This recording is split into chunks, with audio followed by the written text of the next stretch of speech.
আদম সৃষ্টি করে খোদা রূহ দিলেন যখন, আদম সৃষ্টি করে খোদা রূহ দিলেন যখন, চোখ খুলে দেখেন নবী আর এসে পঞ্চজন।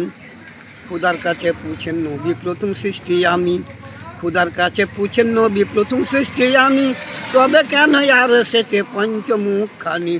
খোদা তাআলা কি বলিছেন শুনো তিনার বাণী, আমার নূরে সৃষ্টি তিনারা মাটি হইতে তুমি, তোমার বংশ হবে বিস্তার হবে জগৎময়, পাপে ভরে যাবে একদিন আখেরি জামানায়। পাপ মোচনকারী তিনারা পাক পাঞ্জাতন, তাই তো রেখেছি আমি করিয়া যতন।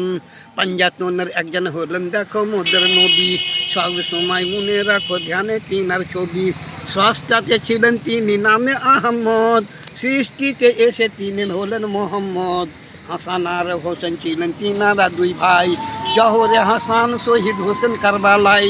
মা ফাতেমা জান্নাত ছিলেন তিনাদের গো মাতা, শেরে খুদা আলী ছিলেন তিনাদেরও পিতা।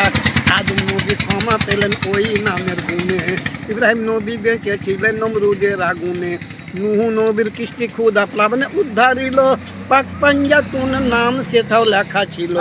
পাঞ্জাতুনের উসলা ছাড়া নাই মোদের গতি, পাঞ্জাতুনের উসলা ছাড়া নাই মোদের গতি। ঘরের মতো ধরো যদি হবে গো জান্নাতি, ঘরের মতো ধরো যদি হবে গো জান্নাতি। আমিন আমিন।